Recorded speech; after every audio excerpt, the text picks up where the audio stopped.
Okay, so Christine, congratulations on being a top 25. We're so excited to have you in this class. Thank you. Thank you for having me. Absolutely. So I know you're in government affairs primarily. So tell me a little bit, how did you get into that world and what does your company do?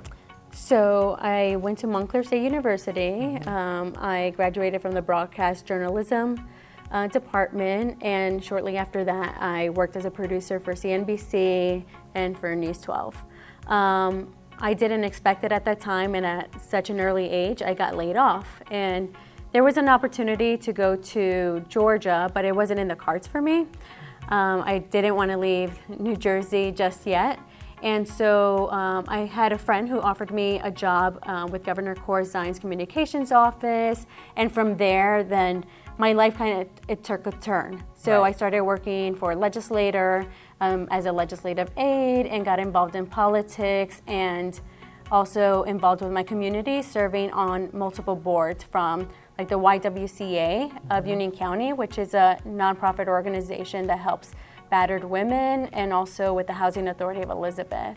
And then after working a couple years in that industry and having the experience of doing marketing, fundraising, I thought to myself, why not just start a business of my own? And so at 30 years old, without a real plan, I just went on the state's website and went for my business registration certificate, and I had a business.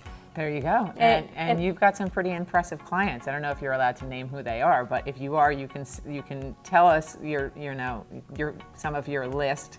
And what I'm really interested in you sharing with us is, as a PR expert, what are your top 3 strategies that basically makes you set your clients apart from the rest of the competition? So we're a firm that specializes in public and government relations with a specialization in Spanish language media. Okay. So because we do politics, we are conscious of the Latino voting bloc, and with these upcoming elections in 2020, Latinos are going to be the largest minority group to participate in those elections.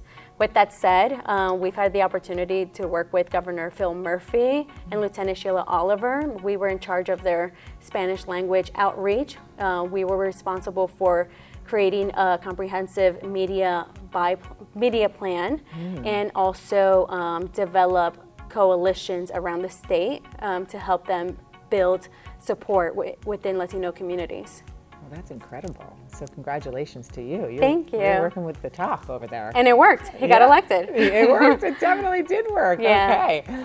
So in terms of you being in this whole political world, are there some mindset strategies that you've had to implement to keep moving you forward and upwards? My mindset is that you can't just say something, you have to do it. And so what I've committed myself to is to serving on multiple boards that are going to help women in marketing, in business, and in politics. So right now I serve as a public relations secretary for LWE. They're known as the Latinas United for Political Empowerment. And our mission is to elect and appoint Latinas in positions across the state. In addition to that, I also serve on the executive committee of the Ocean County Women's Democratic Caucus.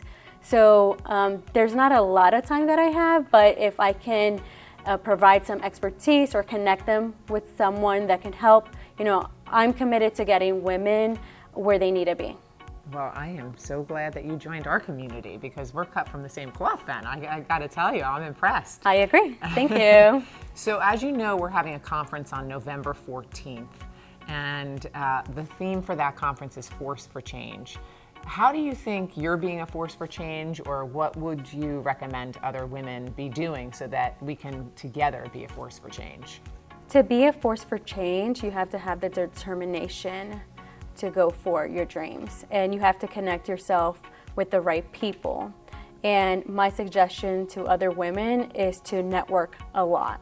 Don't assume that you have all the answers, and I can speak for myself. I'm happy to share my experiences and my connections with other women, especially women of color and especially women from urban communities.